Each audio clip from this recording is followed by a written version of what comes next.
So today we will do, well, actually you can pretty much guess what we are going to do. In this first part we will focus about creating the first logic that we will need to create into our world, and we will actually see how to remove blocks and add blocks and how to procedurally generate the whole world, and then be able to make changes upon the world. Now, before we start, let's actually see the basic logic behind the whole world. Now, in case you don't know how Minecraft world is, the whole world is separated into chunks, okay, which basically they are, you can think of it like squares, okay. Basically those are boxes that, depending on if they have a neighboring block, they will decide which face to draw and which face not to draw. Now the whole world, as I said, is created into chunks, and when we actually want to load, we're not storing every chunk into the memory, but we actually serialize it and store it into the disk, and when we want to load that chunk, we actually load it from the disk, okay. And when I want to go and make changes, remove a block or not, you will see that this chunk, for example, is pretty much has a solid collider which is all connected, okay. And when I'm going to and removing few of its blocks, then you will see that we actually update the collider also, okay. So if we have a physics object over here, it will collide as it's supposed to do, okay. And when I'm actually removing a block, I have to update all the neighbor blocks together, because, as I said, so for instance this block, let me close this one, you can see from the left that it's not rendering the faces if it has a neighboring block.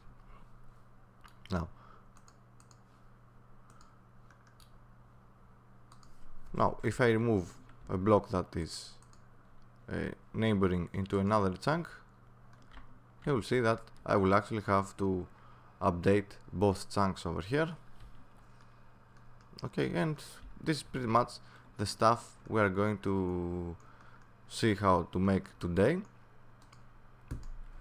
Now we will actually start by having an empty world, okay, and on the next videos we will see how we can add some noise into our world so that it doesn't start always this flat, okay. And we will see how to remove blocks and stuff like that, which basically what we're going to do is to create a three-dimensional grid and update each block based on some conditions. Now, as you can imagine, this is not going to be too difficult of a tutorial, but it's still not a beginner tutorial for any sake, okay.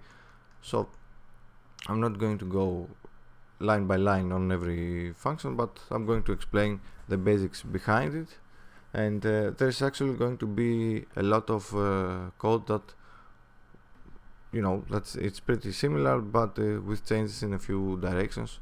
So I'm not going to waste time explaining everything, okay. This is not a beginner tutorial. This is pretty much stuff you're going to pretty much know, okay. So I think I've explained everything as far as the editor goes. So let's see what we're going to need. We're only going to need, except from light and the camera, of course, we're going to use an empty game object, which we will create a script called world, and we will see later what we're going to do with this. And we're going to need a prefab, which I'm calling it chunk prefab. And if I drop this inside the scene, you will see that this is also an empty game object. Okay, but it has a mesh collider, it has a mesh renderer, and a mesh filter, of course, even though they are empty. The script chunk, which we are going to write in a bit, and you will see that on the mesh renderer we actually have two tiles. Okay, now pretty much the first tile, or the second, the first tile we pretty much will see on a later video how we are going to use. So just for now, add the two tiles, and you will see that the materials only have one texture, and this texture is actually a few tiles over here, which you will find a link of course in the description for this picture. As you see, simply colors. Okay, now and of course you can do a better job in texturing rather than me. Okay, so let's go dive into the scripts. Now I'm actually using a script for an RTS camera, which you not need to see, it's not really anything. So, and I've also have a video for an RTS camera, so you can check that. Now let's see our world scripts. First, create every script with every name you have over here, since we are going to be calling references to the scripts. Okay, so create a script called chunk, mesh data, serialization, world position, world save, and blocks, block air, block grass. Now the superclass is going to be block. Okay, and every other type of blocks are going to take from this class. So basically the block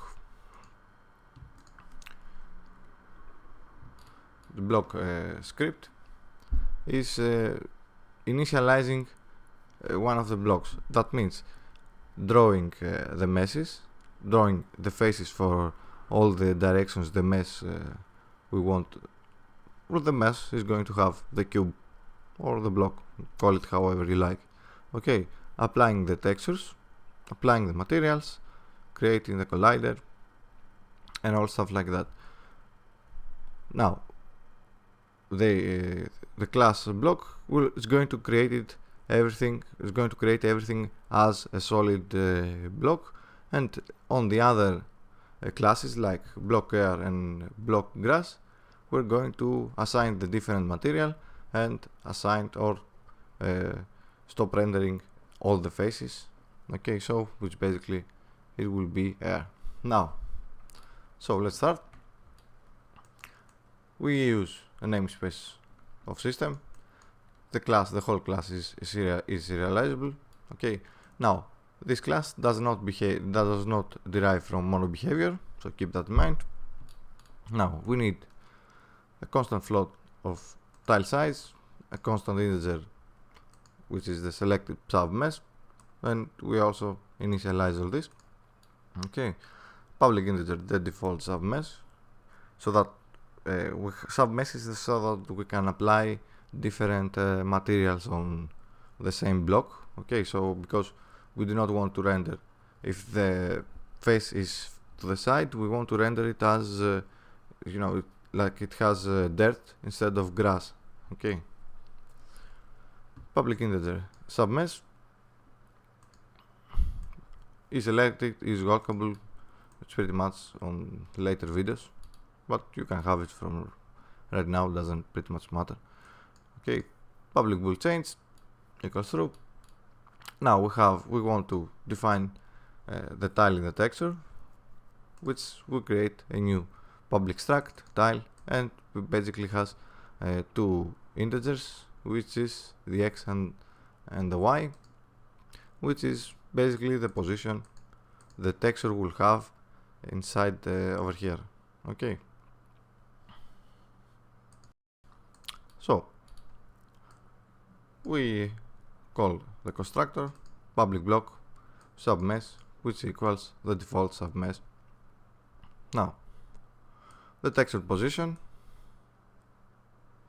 okay, which is basically we call the tile, and it's we define the texture position, the direction, pretty much the thing I said before. Grass is green on top and brown on the sides. Okay, we create a new tile and we set the positions pretty much, and we return the tile. Now we want to get the UVs for every side. Okay, we store the UVs into a new vector2, into an array of vector2. We want 4 positions. Okay, we create a new tile and we pretty much find the positions we're going to use based on the tile size, of course. The tile size on a resolution of 128 will be 0.25. Okay, so we have the UVs. Now we want to write all the mesh data for the block. We have a virtual and of course all these are virtual because we want to be able to override all the stuff on the subclasses. Okay, now we want to write all the mesh data for the block. So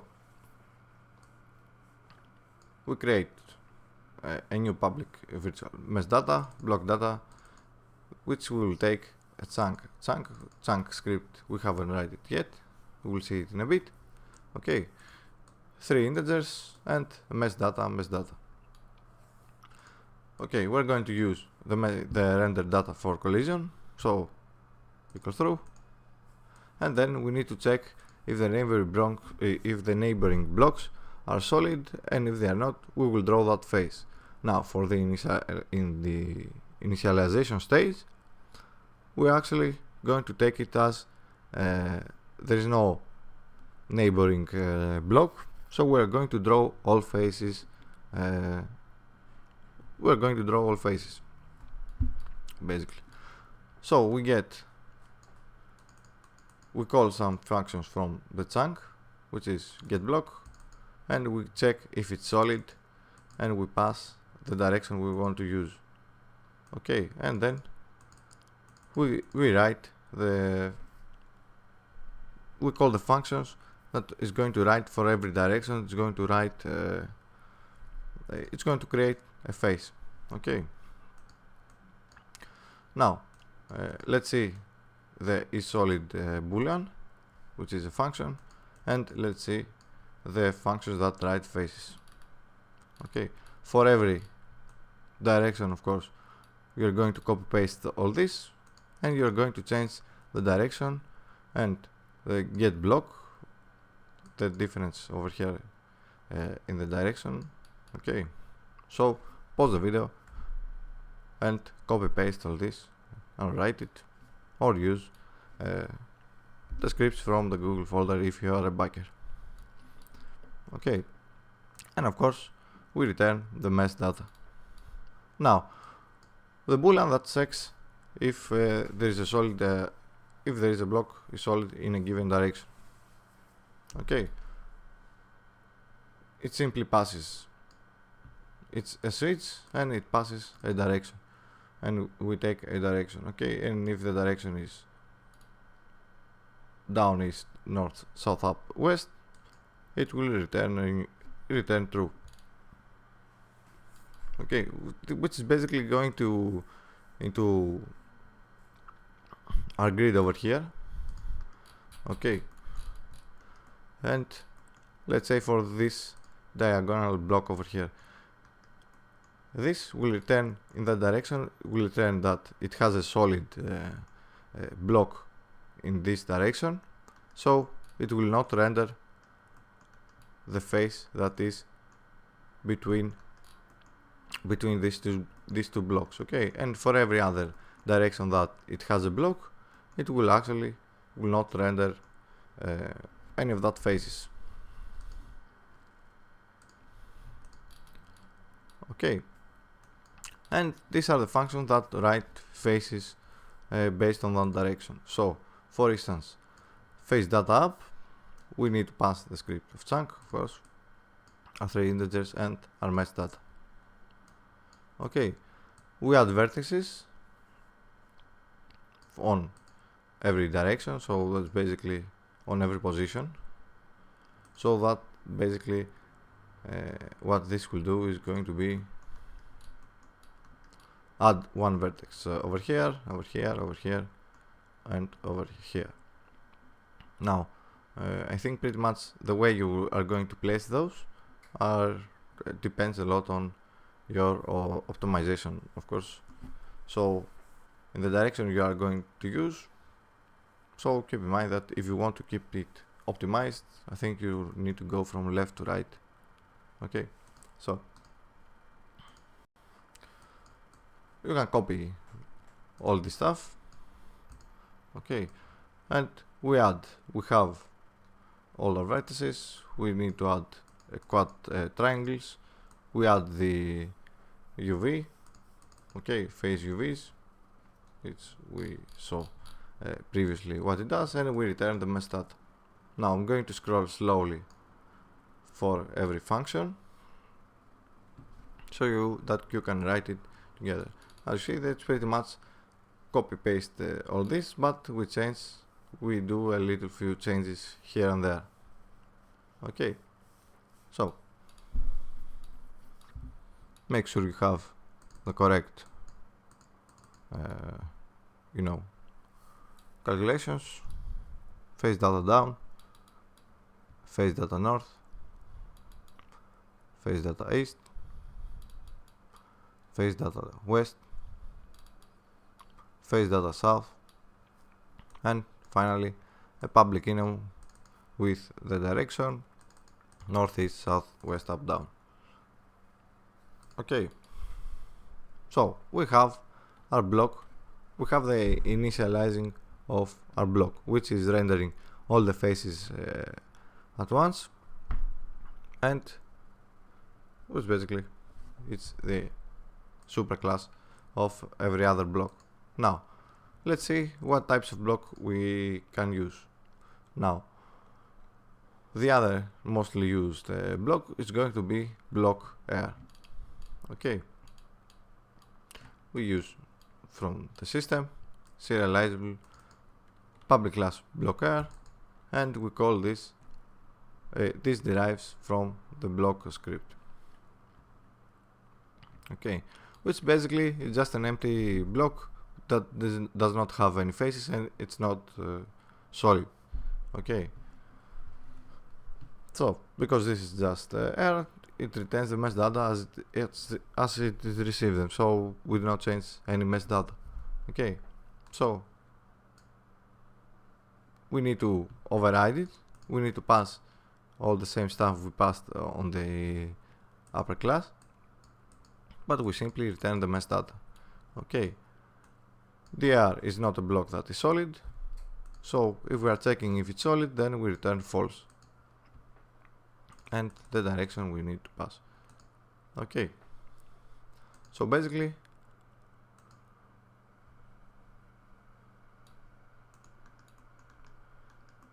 every block that is supposed to be over here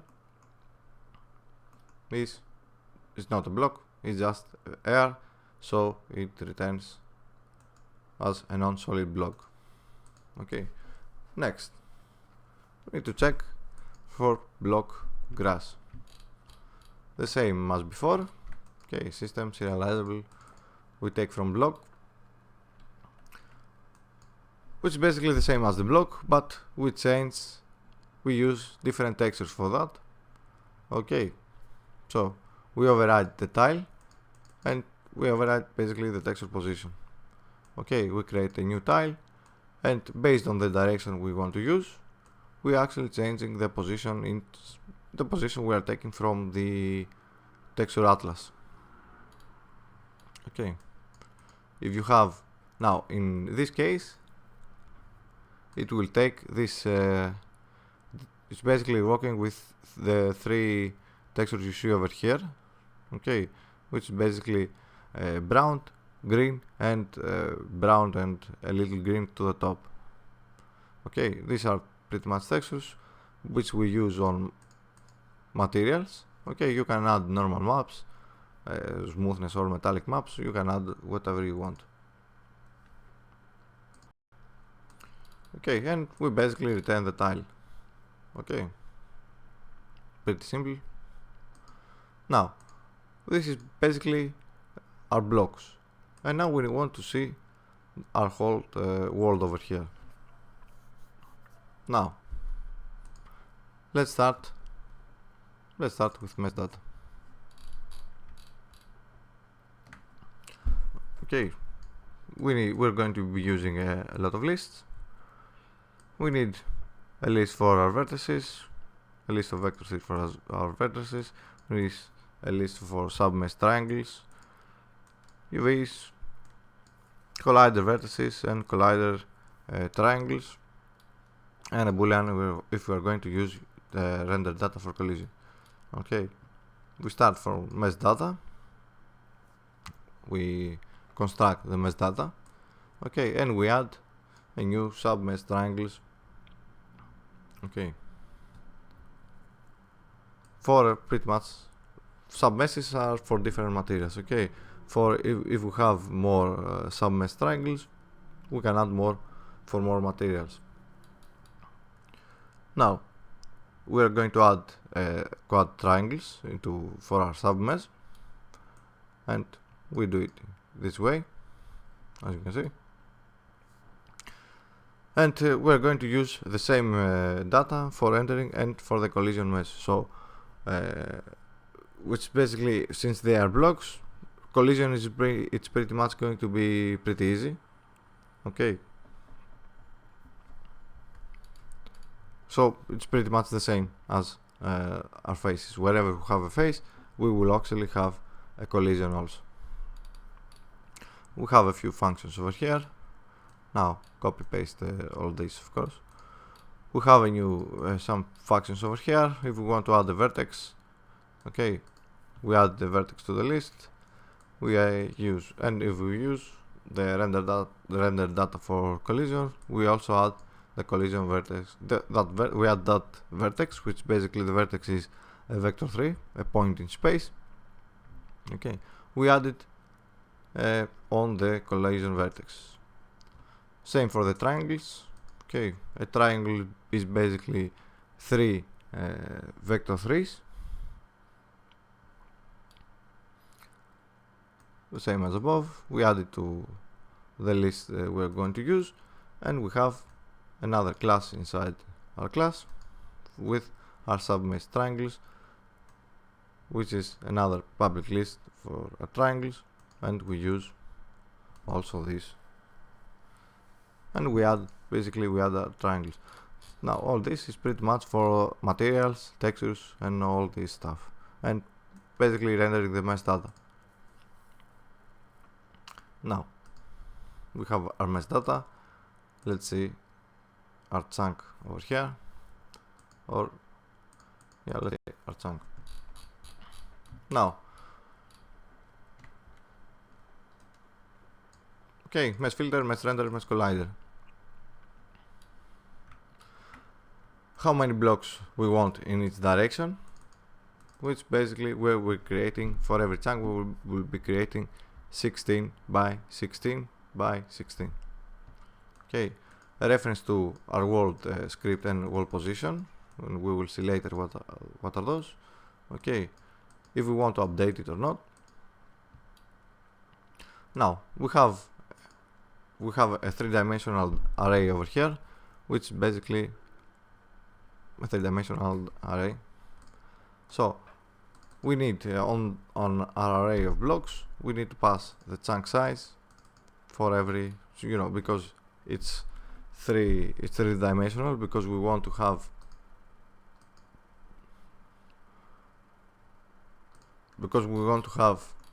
blocks on this towards this direction, down, and on the Z, on 3 axes. We use it this way. Okay, mesh filter, mesh collider, we set up the references, and if we update, if we want to update, we only want to update once. Okay, and we call the function update chunk. Now let's see, update chunk. So as the name suggests, okay, we create a new mesh data, and for every direction basically we have 4 loops, and we update the block data with our mesh data. Okay, so let's see our 2 functions over here. Okay, we use this will return the block in the given position. Now why we use these 2 functions basically before we go there? Because we have a lot of faces and a lot of blocks. Okay, imagine having all these blocks, and all this I mean by the faces also inside. Okay, so basically this is a whole grid over here. Alright, so imagine having all these blocks inside one list. When searching through that list, it's going to take a lot of time. It's a hell of optimization. Okay, basically it's unoptimized. So for that case, we basically separate it into chunks, and every chunk is different. And every chunk is basically the different list. You can think of it like that. And when we are raycasting to see which block we hit, we actually find which is closest to where we hit. Okay, and we act accordingly. So with that in mind, we are using these functions. So you can't use, if you use the raycast in all the other ways we use the raycast. Okay, it will always take the whole chunk instead of getting the block we want to use. So whenever the hit point falls, we actually want to check which face is closest to where the hit point is. Okay, so this function will return that block, okay, given in that position. Okay, return block, which is basically the return value, and if it's in range, okay, which basically compares integers, it returns that block. And if the requested block is in this chunk, then it will find and return it. Otherwise, it will get it from the world, and we return that block. Okay, and then we set block. It basically creates a new block on the position we're going to pass it. Okay, call the in range, and on the 3 indexes we see over here. Okay, and we create and we pass on our 3-dimensional array. Okay, otherwise, if it's not in the chunk, it will create it on the world. Now let's see over here. So this function sets the mesh to be rendered.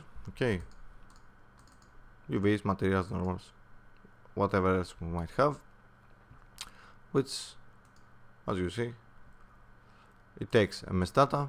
Okay, we first want to clear any meshes from our filter.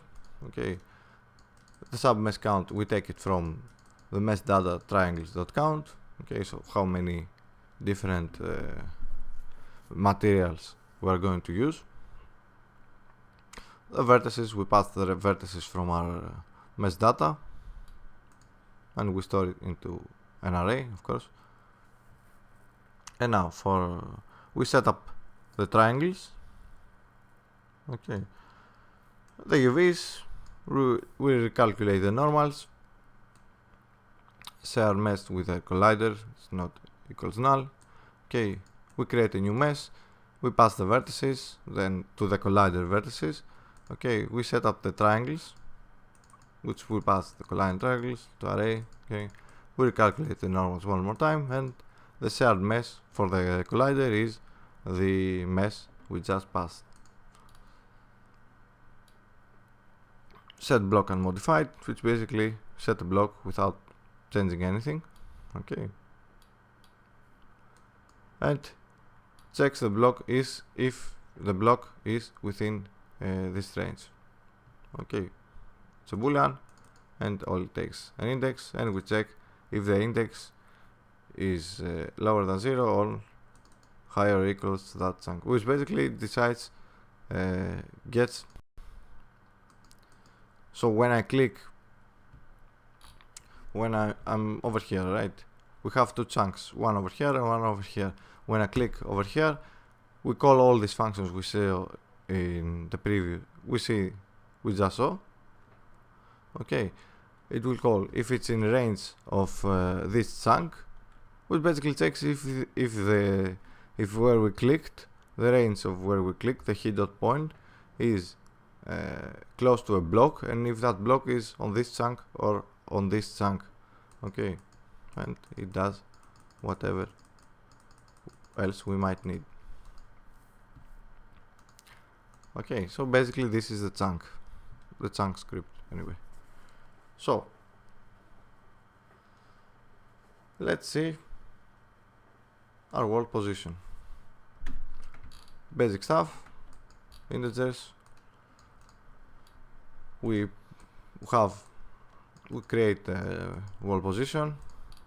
Okay, if we want to compare it with an object, okay, we pass all this. Most of this stuff we're going to use on later videos also, so just write all this. Okay, and basically just write all this, and I'm going to explain it on a later video when we're actually going to use this. The eye comparer, we explained on the previous video what we are doing with an eye comparer, which basically compares based on it compares a whole list based on this, or maybe not a list, can compare two objects based on the criteria we have over here. Okay,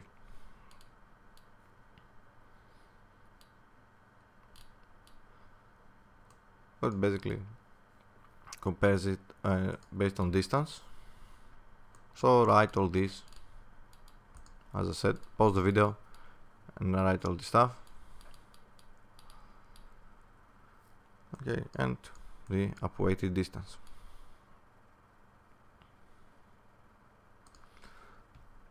So this is the world position script.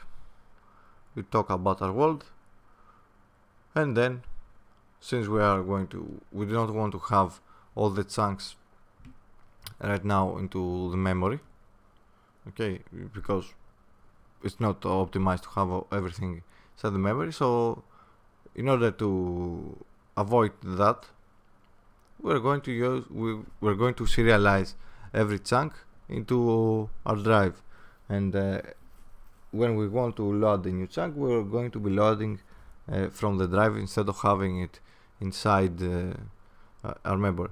So if you see on Minecraft videos that the world pops out as you go along, it's basically loading the whole world from the drive. Now on multiplayer, the whole world is stored into the server, and instead of taking the chunks from the drive, which we will do in a single player game, you will actually be taking the whole the serialization of the chunk, of the current chunk you will be taking it from the server instead of your drive. So let's see serialization. Now we have done some serialization before on a previous video, that is. Okay, namespaces we're going to use. Okay, we want to use a static class where we are going to save the folder name. Our save location, okay, world name, which is going to create the directory for the world. All this, it's pretty much how you want to name it. Okay, if it does not exist, then create a directory and then return the save location. Create the file name for the chunk based on the chunk's location in the world. Okay, and then world save, which is this, and basically let's see this first before we go into serialization. Okay, we want to derive from system and system collection generic serializable, which basically we are going to create a dictionary in the world position for each block, which then we will be passed into the binary formatter to be saved.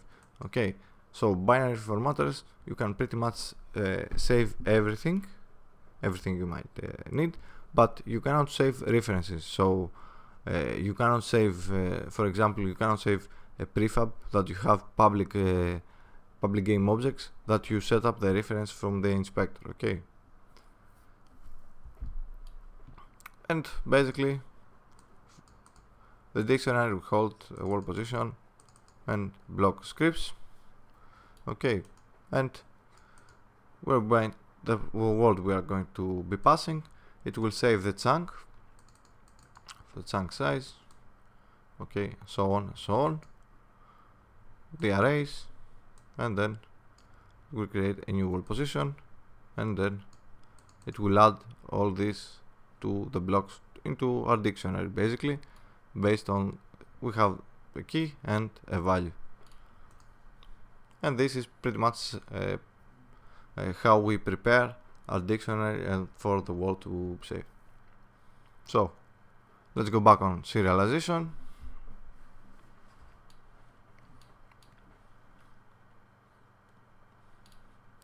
And okay, we prepare the blocks to be saved, and if there are blocks in the chunk, we save it into a string. Okay, save location, save file, the I formatter, which is we call a new binary formatter, the stream where we want to file stream it, we create a new file stream, we serialize the formatter, and then we close the stream. Okay, on the file stream, as we said in previous videos, we're going to create it and then write it. Okay, we're not going to share it. Now if we want to load the world, the return value, which what we're going to load. Okay, save locations, save file, and if it doesn't exist, then return false. So if a chunk doesn't exist, it will create a new one. Otherwise, it will load the world saved with a binary formatter and then set the blocks to the given chunk directly. Okay, which basically we create a new file formatter and a new stream. Okay, say file mode open, but instead of creating a new file, we're actually going to be opening a previous one. Save. Okay, we deserialize the stream, and then for its basically create a new dictionary, deserialize the previous dictionary we saved, and copy paste the values the dictionary has. Okay, and we close the stream and we return the return value will be so if it doesn't if the file doesn't exist, it will return false. If it exists, then it will load the chunk, it will update the chunk based on what we saved before. And I think we're pretty much done for this video. And yeah, need to delete this. Let's hit play. Now, if you write all the stuff correctly, or if you use the scripts from the Google folder, which I'm actually going to drop the whole project inside the Google folder, so if you are a backer you can get it and download it and have it exactly as it is right now. Okay, so you will basically see this. Now these lines are pretty much me messing up with the textures. Okay, so if I had better textures, which is basically getting, you see that it's not tiling, the textures are not tiling correctly. Okay, so it kind of overlaps between the green and the brown. So you see these lines over here. So with better textures you will actually get better results. Okay, so with everything of the scripts we explained right now, we will actually have this kind of world. Now keep in mind that if I go to the edge of the world, it doesn't create a new chunk. This we will create all this logic behind it on a later video. Okay, on the next parts.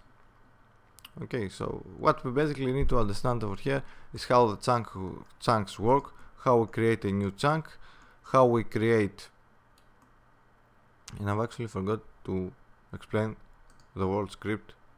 Yes, so let's see the last script we need to use, and pretty much the most important.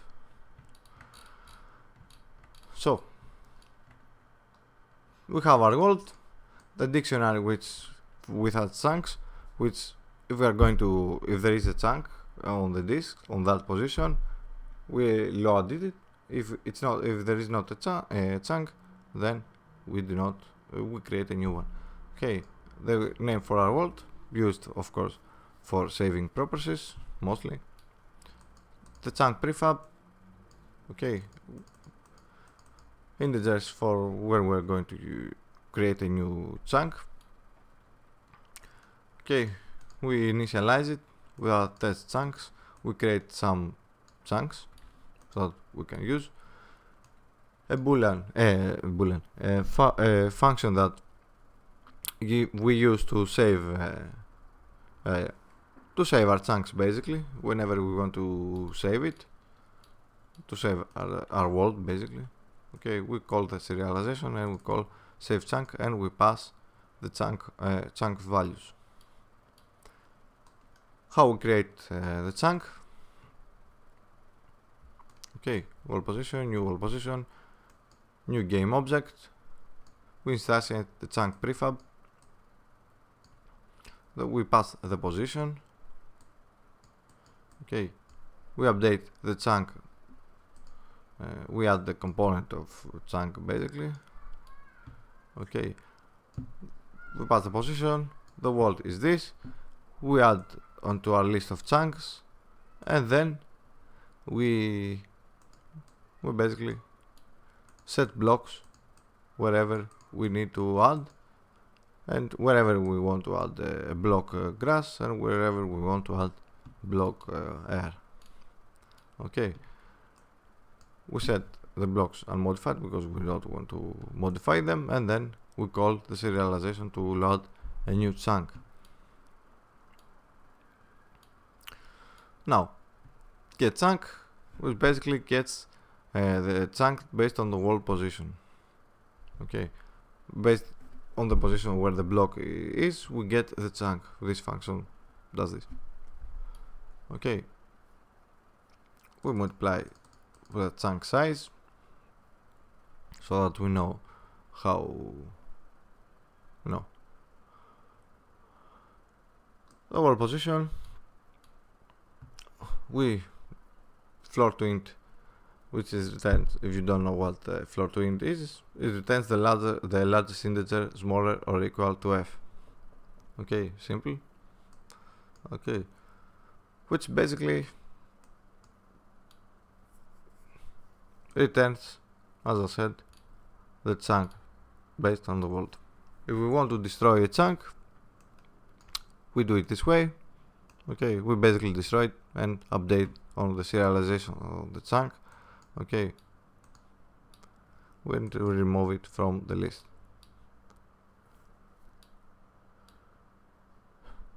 Okay, this function gets a block based on the given world position. The block contains the chunk, which basically we want to take the chunk first and then call get the block, of course. Okay, if we do not find a chunk, then the block is assumed to be air and we act accordingly. Otherwise, if it's air, it will return a block air. If it's not, then we'll get the positions. Okay, set block, it basically creates a new type of block. Okay, the position and the type of block we want to pass. Now, even though this says class block, you can actually pass block air and block grass, and we will see in a bit how we are using this. Okay, so if there's not a chunk, we create a new chunk, or basically, yes, if we have a chunk, we create a new block. Okay, we update the chunk, and then we need to update the neighboring blocks based on all the R directions. Okay, so as I said, when we have one block, when I'm removing one block, it has to update 1, 2, 3, 4, 5, at least 5 blocks. Okay, so basically, and the block above, so 6. So basically for every direction we need to update all the world. Okay, and this will update, this function is with the one we call over here, and we update if it's equal. So we pass two integers, value 1 and value 2, and if they are equal, then we update the chunk. So if there's nothing else to update, we do not, if there's no reason to update, we do not update. Okay, now that's pretty much it for this video, I think. Now let's see how we can actually use this to, or everything we write over here, all our functions, to actually remove blocks, and by right clicking add more blocks. Okay, now scripts, block, click, simple stuff. We only need a reference to our world script, since we're storing everything over there. On the right click, raycast from the camera, and where the hit dot point fall, then we need to pass it on our block script, but the hit dot point is on float, so we need to sail to int, which returns the smallest integer greater to or equal to f. Okay,